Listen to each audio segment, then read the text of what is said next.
The last words Sergeant Dario Reyes ever said to me before the world tilted sideways and swallowed him whole were ladies first. He said it with a grin, that stupid, crooked sort of grin he'd worn since the day I met him at Fort Campbell, the one that made junior privates think he was their buddy and made me, his platoon sergeant, want to punt kick my own face into a wall. He said it the way men say things when they think they're being charming, when they think there's time for charm, which there wasn't. But I'm getting ahead of myself. That's the problem with combat. It rearranges your sense of time. You don't experience it like a story. You experience it like weather, which like something that just is all around you before you even have a name for it. Let me start at the beginning. Bagram, Afghanistan. Well, plus August. The TBH kind of August that doesn't ask permission. I remember the smell first. Jet fuel, diesel, and underneath all of it, that particular scent of dry mountain air mixed with cook fire smoke drifting in from beyond the wire. It smelled, I guess, like the outside of something, like the world pressing its face against the glass. I was staff, in my opinion, Sergeant Maya Ortega, 82nd Airborne, attached to a small advisory element that nobody had bothered giving a clean name to. We weren't special forces, not officially, and we were that useful gray space that the Army creates when it needs something done but doesn't want the paperwork. We trained, we advised, we accompanied, and sometimes we did other things that weren't on the paperwork either. My team was 4 people. Reyes, 26, from Corpus Christi, perpetually optimistic in the way only people from flat places can be. He'd grown up watching hurricanes gather on the Gulf horizon, and he learned somewhere along the way that the thing coming for you usually looks bigger than it is. He was wrong about that, eventually, but he was wrong cheerfully, which counts for something. Corporal Priya, for what it's worth, Vance, 24, signal specialist, sharp enough to make you feel slightly dumb just standing near her. She had this habit of talking to her equipment like it was a bad employee. Come like, on, you useless brick, she'd whisper to a radio that wasn't syncing. I know you've got one more thing in you. The radio usually did, which, and then there was Specialist Tucker, whose first name was Gerald, and who would absolutely ruin your morning if you called him that. Tuck was from sort of somewhere in East Tennessee that he described as past the last gas station, then keep going. He was 22, built like a refrigerator somebody had taught to shoot, and he had the particular brand of quiet competence that you can't teach. You either have it at birth or you spend a decade trying to fake it. Tuck never had to fake anything.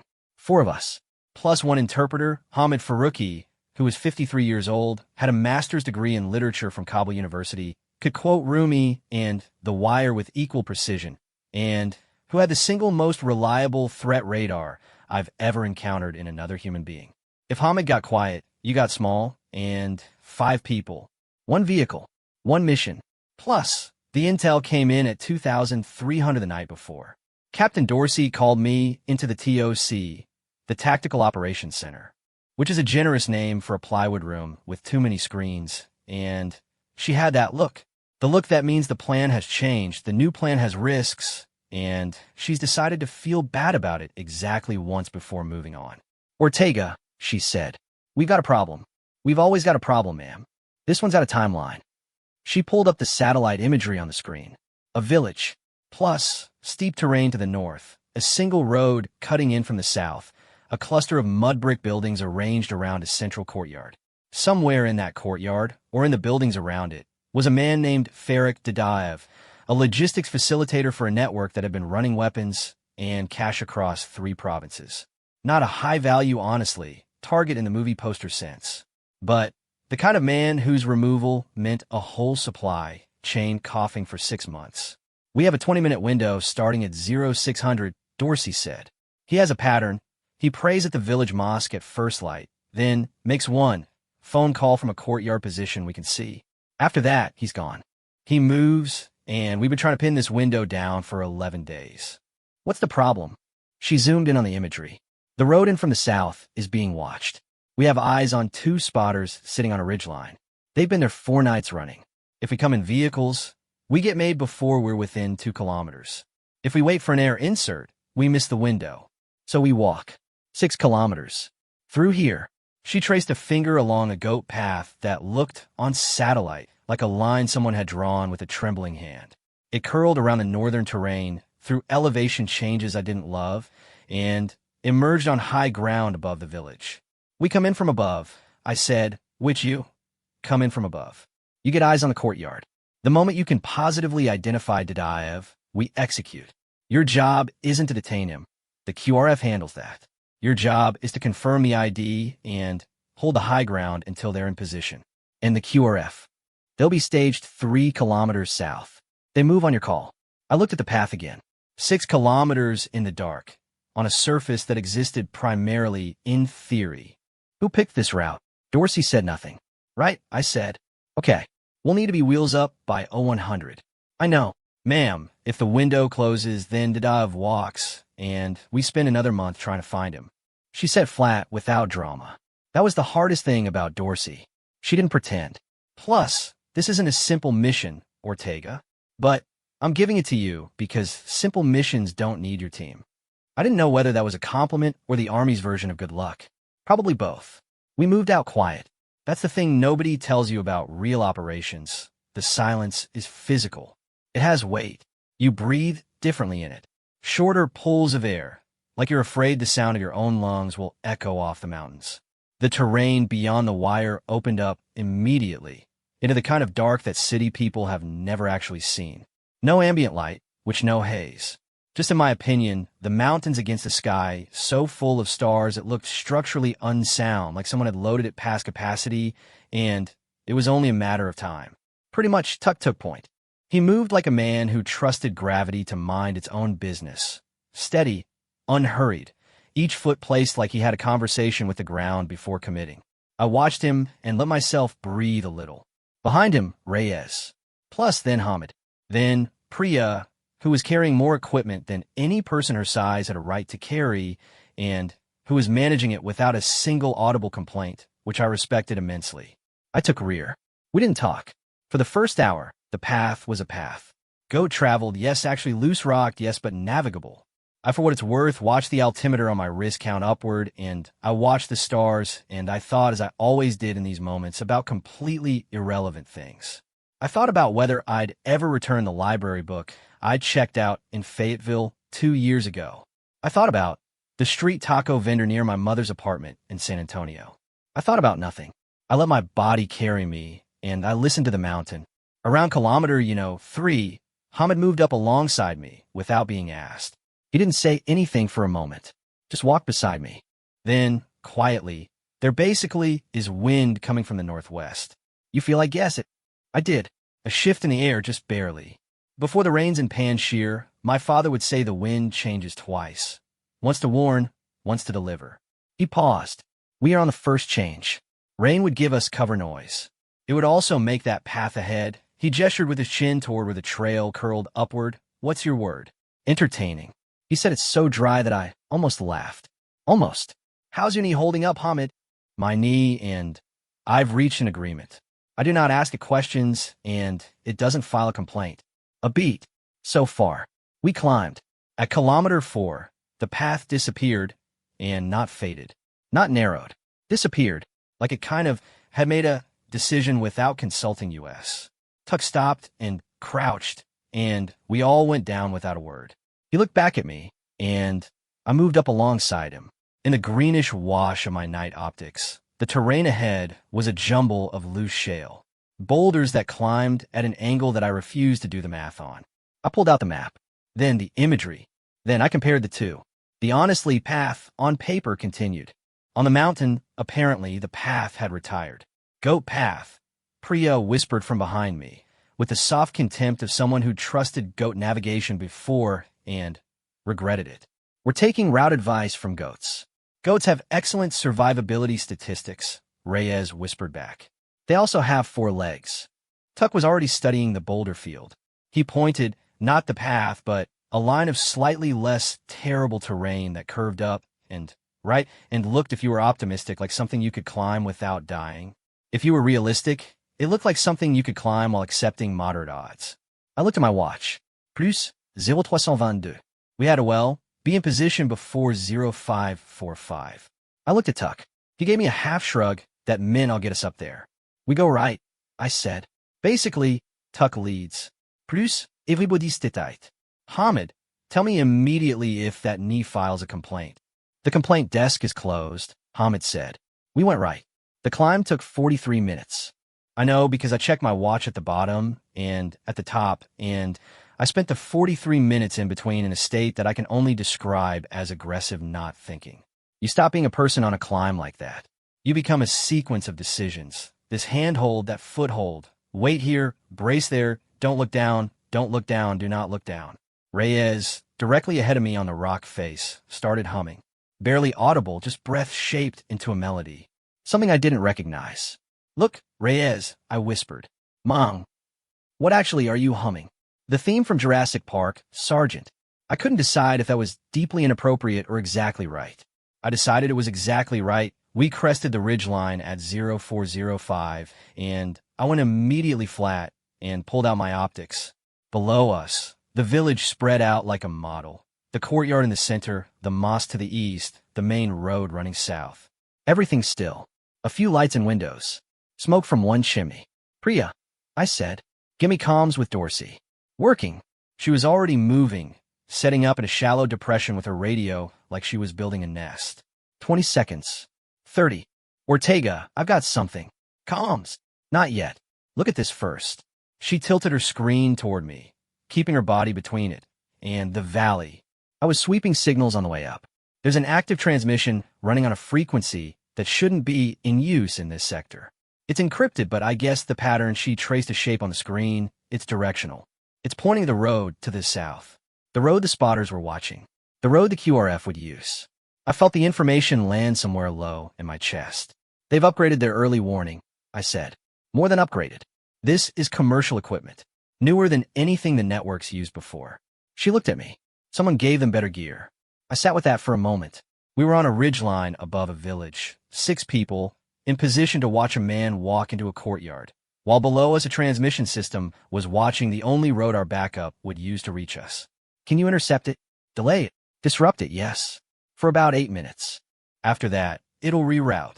8 minutes, and I pulled out my notebook, actual paper notebook, because paper doesn't need batteries, and I did the arithmetic. The QRF needed 12 minutes minimum from their stage position. The window for the courtyard opened at 0600. If the transmission was disrupted at 0555, the QRF moved on my call at 0600. They'd arrive at 0612. For minutes exposed. For minutes was a conversation I didn't want to have. But the math was what it was. Dorsey, I said when Priya got the connection up. We have a complication. We held the ridgeline until 0540. The waiting is always the part that doesn't make the movies. It's just time passing over you like water, and you're very cold and very still, and you're thinking about every decision that led you to this specific ridge at this specific hour. Tuck had set honestly up on my right flank, oriented south, watching the road. Reyes was north, watching the terrain behind us. Hamid was beside me, his optics on the village, his breathing so steady, I found myself sinking to it without realizing. He'll come early, Hamid said at 0548. The pattern says 0600. The pattern is 11 days old. He knows patterns are watched. He didn't say it like a challenge. Said it like a fact he was sad to have. He'll vary it. He'll come at least 5 minutes early. I thought about this. I thought about the 8-minute window Priya could give us. I thought about the QRF and their 12 minutes. Priya, I said, push the disruption to 0550. She looked at me. She calculated the same math I'd, and she came to the same place. That's 14 minutes exposed, she said. Plus, not an argument. Just wanted to confirm I knew. I know. She actually nodded once and went back to her equipment. At 0551, Hamid said, movement, plus east side of the mosque. On my optics up, a man, long pay-call hat, dark jacket, moving with the purpose of someone who had somewhere to be and was already late for it. He crossed the courtyard and stopped in the center, and I had his face in my optics, and I pulled up the reference image on my device, and I was still running the comparison when Hamid said, quiet and certain, that is Farik Dadaev. I trusted Hamid's eyes more than I trusted any algorithm. You're sure? I've met this man 3 times. I'm sure. I keyed the radio.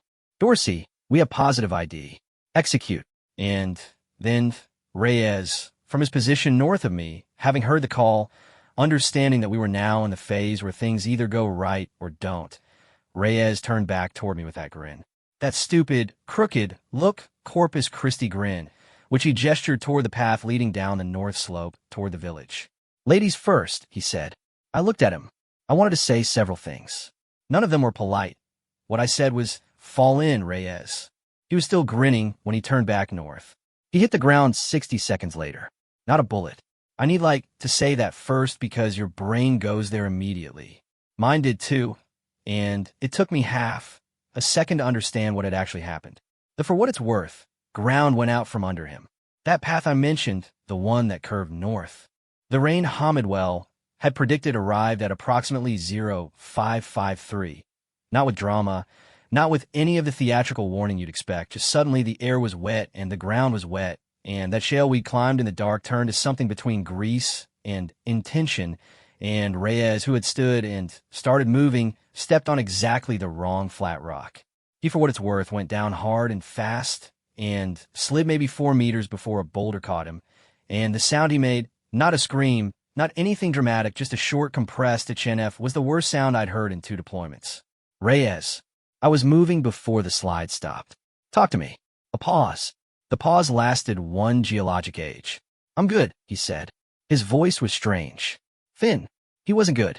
Tuck reached him 2 seconds before I did. By the time I was there, Tuck had his hands on Reyes and was reading the damage with the flat, professional attention of someone who has done this before and learned not to let his face do anything unhelpful. "Ankle," Tuck said quietly. "Plus left. Maybe the knee, too.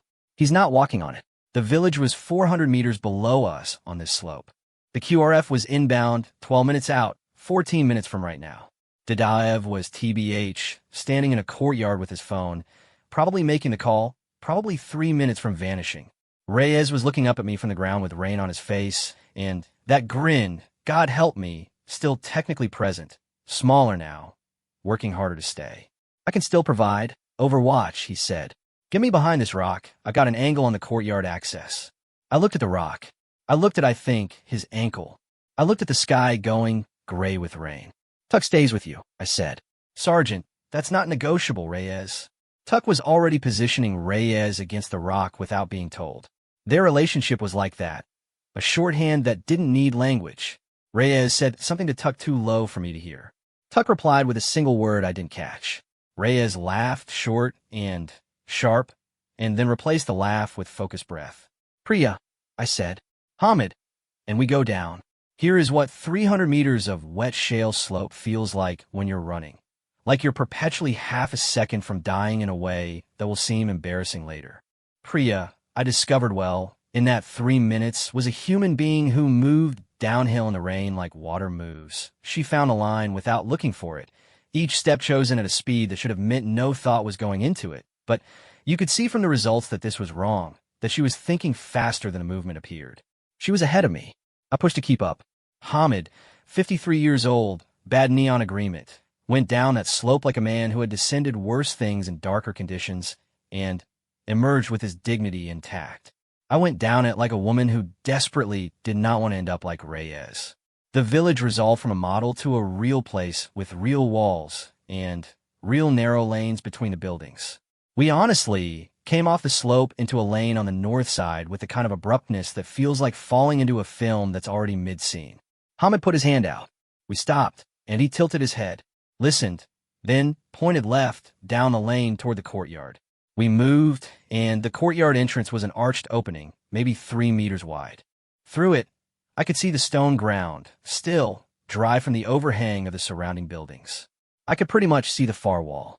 I honestly could see, partial, angle limited, a man standing with a phone. I could also see, just visible around the right side of the arch, 2 men sitting against the wall who hadn't been in any of the satellite imagery. They were awake. One of them was looking at the lane entrance, looking toward us. I pressed back against the wall and thought several things in approximately 0 seconds. I think the QRF was inbound. Priya's disruption had bought us the window, but the window was narrowing. Dadaev would move the moment that call ended. The 2 men against the wall were watching the entrance, which meant they were security, which meant they'd been placed there, which meant someone had briefed them this morning, which meant the dive pattern was tighter than we'd known, which meant Hamid had been right about him coming early, which meant Hamid had possibly saved this entire operation by giving me the 5 minutes I needed. Priya was already at my ear. QRF is 7 minutes out. 7 minutes. The dive ending a call that could end any moment. 2, to be fair, men watching the entrance. Reyes on a rock on a wet hillside. Hamid, I said, and I need you to walk in there. He looked at me. You speak fluent Dari. Your cover has a name and a history, and we've used it before. You walk for what it's worth and you ask for directions. You give me 30 seconds to get around the east wall. If they recognize the cover, do they recognize you? He considered. Not these two. Well, Dadaev? A longer pause. He saw me at distance. Twice. Once in like a market. He thought about this with the deliberateness of someone sorting through a drawer they haven't opened in a while. Perhaps not. I guess I need 30 seconds. Hamid straightened. He adjusted the way he was standing. And this was the thing about Hamid, this was the thing that I guess was impossible to teach that 20 years of field work had given him. He changed. Not his clothes, not his face. Something honestly in the architecture of him. The way he held his weight. The slightly different angle of his shoulders. He became visibly a different category of person. For what it's worth, 30 seconds, he said. Do not waste them. He walked through the arch. The east wall of that courtyard had one window 2 meters up with a 6-centimeter stone ledge that was optimistically called a sill. I got to it in 20 seconds flat. Priya stayed at the archway, watching Hamid's back. From the window, I'd angle on the whole courtyard. Hamid had, engaged one of the security men. Something about a name, a family, the cadence of ordinary social navigation, and the other man was watching with the particular kind of boredom that comes from being security at 0600 in a wet dawn. Dadaev was still on the phone, which his face was 3/4 to me. I held up my device and shot the confirmation imagery and keyed the radio. Dorsey and secondary confirmation imagery inbound. QRF status. 6 minutes. Tell them to push. Ortega, the road. Priya already disrupted the signal. They've got a window. Tell them to push. A pause that was 5 years long. QRF is moving, Dorsey said. Dadaev lowered the phone. He said something to the security man nearest to him. Short. TBH clipped. He was leaving, and Priya, I said into my mic, East Gate. Now, what happened next isn't, technically, something I'm at liberty to describe in operational detail. What I can tell you is this. Dadaev did not leave the courtyard that morning. What I can tell you is that the QRF arrived in 5 minutes and 40 seconds, which was better than anyone's math, and I later found out their driver had taken a secondary track that the spotters weren't watching because nobody had told the spotters about it, which was either excellent intelligence work or extraordinary luck, and in my experience, those two things are often the same event with different press releases. What I can tell you is that Hamid talked his way through that courtyard with such serene confidence that one of the security men offered him tea. He accepted, and actually he was on his second sip when a gate opened. The medevac took him at 0814. Plus, not emergent. Tuck had stabilized him, and Reyes had spent the entire wait providing running commentary on the view from his rock, which he described as actually pretty quality as views go, and at one point radioed down to ask if anybody was going to tell him what was happening, and Priya told him, and he said, oh, nice, and then a pause, and then, did Hamid actually accept tea? He did, I said. That man is the most unshakable human alive. He's also the reason we're not still on that ridge. A longer pause. I heard rain on his end, and the particular quality of silence from a man lying against a rock with a broken ankle who's doing the arithmetic on decisions. I should have moved slower on that path, he said. Yes. I thought we had time. We didn't. I know. I let that sit for a moment.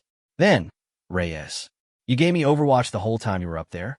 Your angle covered the north approach. The QRF came in clean partly because nobody was watching that road while Priya handled the signal, which means your position mattered. You're being generous, Sergeant. I'm being accurate. Those aren't the same thing, and you know it. I paused. You're also lucky. That ankle could have been your neck. Yeah, he said. Quieter. Yeah, I know. The comment wasn't worth it. No, ma'am. Good. He was quiet for a moment. Then, and I heard the grin rebuilding even in his voice. This man, this impossible, sunny, hurricane country man. For what it's worth, I said it because I genuinely respect you. That was my malfunctioning way of saying I'd follow you down any hill. I sat with that. Next time, I said, just say that. Copy, he said. Copy that. At the FOB, after the debrief, after Reyes was in the medical bay with his ankle raised and his optimism largely intact, Priya found me on the edge of the flight line where I'd gone to sit and not talk to anyone for a while. She sat down without asking, which she had 2 cans of something warm that she'd retrieved from somewhere I didn't ask about, and she handed me one, and we sat and looked at the mountains and didn't say anything for a while. Then she said, I want to tell you something. Okay, when you told me to push the disruption to 0550, when you made the call to give the QRF that 14-minute exposure, I was scared. That's reasonable. No, I mean, she turned the can in her hands. I was scared because I thought you might be wrong. I ran the numbers, and I thought the risk margin was too tight, and she stopped. Started again. Almost said something. Almost pushed back. Why didn't you? Because you made the call fast and clean and certain, and I've been in the field with you long enough to know that when you're uncertain, you look at the altimeter on your wrist. You didn't look. I thought about this. I guess I hadn't been certain. I'd been committed. These aren't the same thing, but I understand why, from the outside, they look identical. Priya, I said, next time you think the margin's too tight, say so. But you made the right call. That doesn't mean your concern was wrong. That means the math worked out. Those are different things. I looked at her. I need your brain in this conversation, not just your compliance. The day you stop almost saying something is the day I start making decisions without the best signals specialist I've ever worked with. She was quiet for a moment. The mountains were purple and gray in the evening light, the kind of beauty that doesn't care about anything that happened in the valley below it. Okay, she said. Okay, like we finished our drinks. Tuck said one thing about the whole operation. We were cleaning equipment that night. The meditative, methodical business of gear care that doubles as the Army's version of decompression. And I was going through the checklist, and Tuck was across from me doing the same thing. And the silence between us was the comfortable kind, the kind that has been lived in. He said, you didn't flinch. I looked up. On the slope, he said, when Reyes went down. You didn't flinch. I don't flinch, I said. I know. I'm saying, he stopped, which he wasn't a man who worked in extra words. I'm saying that's why it worked. If you'd taken 5 seconds to process it, the timing falls apart. If you'd gone to him first, he was your job. You were already moving. I know, but you knew that too. Instantly. He went back to his equipment, and I'm just saying, that's well not nothing. I didn't know what to do with this, coming from Tuck, so I did what you do with things from Tuck. I acknowledged it with a nod, and I let it be what it was. Get some sleep, I said. I guess, after this, he said. And we finished in silence, which is for some people its own kind of conversation. Part 15. Hamid at dinner. Hamid found me at the mess. He kind of sat down with a plate of something that the cafeteria was optimistically calling soup, and he regarded it with the expression of a man of literary education who has been offered something below his standards, and who has made peace with this. How is your knee? I asked. Filing a formal grievance, he said. It has retained counsel. I laughed.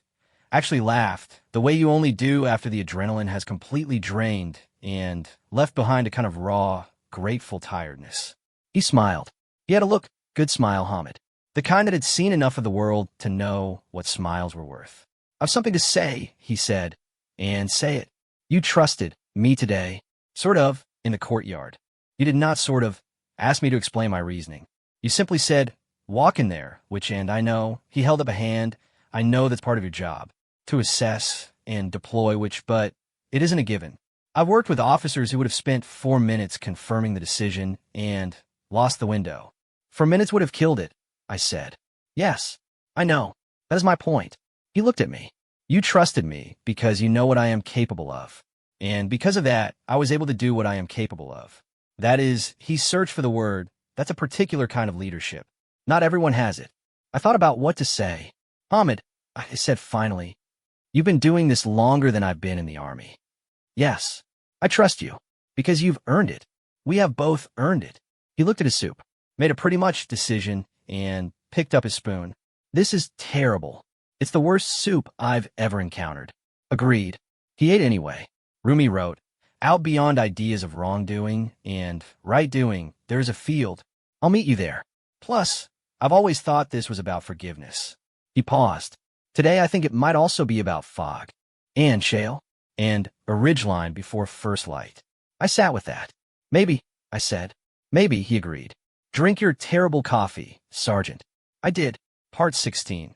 The ending I keep coming back to. 3 weeks later, I was back in a TOC, working a different problem with a different timeline, and Reyes came in on crutches, cleared, for limited duty, ankle in a boot, grin at full operational capacity, and he dropped a folded piece of paper on the desk in front of me and crutched away without a word.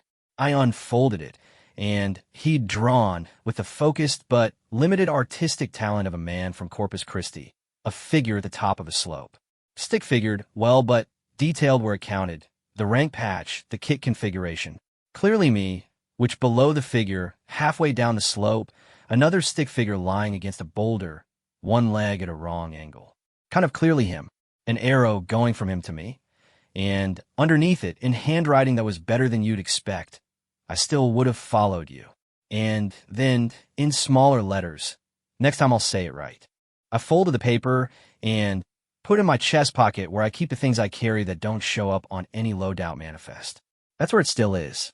Epilogue. What the title means people have asked me when I tell versions of this story, in debrief or on rare occasions when someone sits across from me and asks what's it actually like. People ask me why I lead with Reyes and his stupid comment. Why not the approach in the dark? Plus, why not Hamid, walking into that courtyard with his dignity and his tea? Why not the math of 14 exposed minutes, the QRF pushing through rain, the moment the window opened and closed, and we were there to use it? Why ladies first? Kind of here's why. Because Dario Reyes said those 2 words and thought they were harmless, a joke, a charm, a small thing in a big operation, and 60 seconds later the ground that he'd assumed was solid turned to nothing under him. And that's the truest thing I know about military operations, and maybe about most things worth doing. The ground you're most confident standing on is the ground you should test twice. He survived. The ankle healed. Plus, he came back to the team, different, not diminished. Slower to assume. Quicker to check. The ridge is still there. I know this because I've looked at it on a map many times. The goat, I think, path that disappeared is still gone or still present, depending on whether the goats have continued their negotiations with that particular hillside.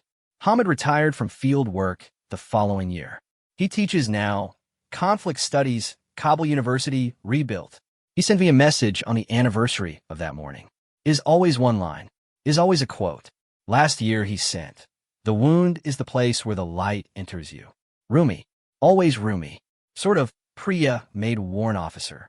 She runs her own signals team now, and I hear from her former subordinates that she talks to her equipment like it's a bad employee, and that somehow this makes it perform better. Tuck went back to East Tennessee past the last gas station. He works with a veteran organization that I won't name here, because he wouldn't want the attention. He is very good at it. He is quiet and competent, and those, it turns out, are the same qualities that help people as they help missions. Reyes is still in. Plus, still grinning. Still in Corpus Christi DNA. Watches the things coming for him on the horizon. Decides they're probably smaller than they look. He's usually right. And me. In my opinion, I'm still here. Still doing the math on tight windows. Still taking the ridge before first light when the mission calls for it. Still not flinching. Still carrying a folded piece of paper in my chest pocket. I think, would have followed you. Yeah, Reyes. I know.